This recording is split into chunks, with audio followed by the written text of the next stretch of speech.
Монгол Улсын ерөнхийлөгч Хүнсний хувьсгал үндэсний хөдөлгөөний хүрээнд шинжлэх ухааны технологийн сургуулийн хүнсний эрдэм шинжилгээ судалгааны хүрээлэнд ажиллалаа.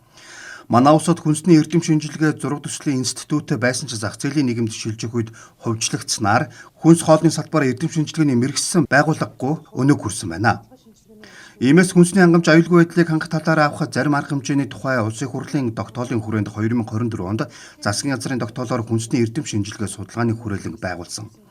Хүрээлэн нь хүнсний химийн, урологийн, бүтээгдэхүүн хөгжүүлэлтийн, багажит анализын, молекул биологийн лабораторитой.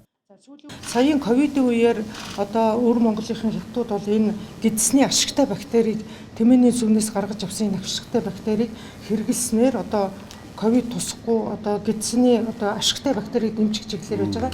Тэгэхээр одоо өвөр монголчууд бид нартай хамтарч ажиллаж байгаа энэ их сургууль маань манад одоо ийм пайлот үйлдвэр байгуулж өгөхөөр төлөвлөсөн нэг бүс нэг замын хүрээнд байгуулахаар одоо ярилцсан байгаа. Тэгээд жил болгон 5 жил дараалал нь 1 жилд 20 сая юаны хөрөнгө оруулалт нь 10 тэрбум төгрөг гэсэн.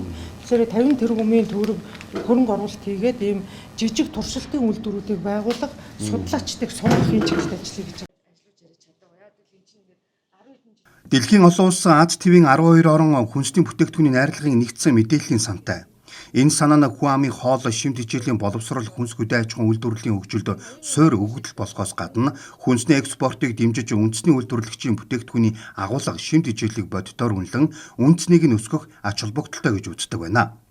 Манай улс орчин үеийн шаардлагат нийцсэн иж бүрэн судалгааны орчин нөхцөл мэргэжсэн боловсон хүчин байхгүйгээс нэгдсэн үндэсний байгууллагын хүнс хөдөө аж ахуйн байгууллагын дэргэд хүнсний бүтээгдэхүүний химийн найрлагын мэдээллийн сангийн Инфудс олон улсын сүлжээнд өнөөдрийг хүртэл нэгдээгүү. Иймээс хүний нөөцөө чадахжуулах, мэрэгшүүлэх, өндөр мэдрэмжт багаж тоног төхөөрөмжөөр хангаж хүчин чадлыг нь өргөжүүлэх шаардлага байгааг хүрээлэнгийн захирал доктор Пүрвжав хэллээ. Хүрээлэн одоо дэлхийд хүлээмжшүүрэх, тусдаа хүлээмжшүүрэх хүнсний салбарын одоо бүхий л одоо шаардлагыг хангах бүх төрлийн одоо найрлагын судалгаанууд их. Тэгэхээр бид нар бол нэг хяналтын лаборатори бол биш. Гэхдээ судалгаа хийж болно.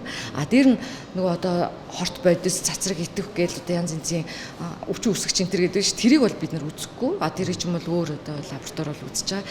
Тэгэхээр бид нар энэ найрлагын судалгааг илүү шимт хичээлтэй. Тэгээ Монголын энэ одоо байгалийн гаралтай хүнс, бэлчээрийн, малын, махны энэ бол үнэхээр шимт хичээлийн байдлын давуу гэдэг нь бол тодорхой.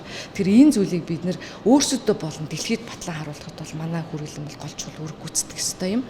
Ерөнхийлөгч нэгдсэн мэдээллийн сан бүрдүүлэх судалгаа шинжилгээ хийх тоног төхөөрөмж авахд шаардлагатай хөрөнгө дэлхийн түвшинд хүрсэн стандартын шаардлага хангасан зориултын байртай болгоход онцгой анхаарахаа илэрхийллээ. Дэлхийн орнуудад хүнс хоол түүний шимт хичээлийн асуудал хариуцсан эрдэм шинжилгээ судалгааны байгууллага төрийн дэмжлэг дор ажиллаж хүнсний аюулгүй байдлыг хангахад чухал үүрэг гүйцэтгэдэг юм а.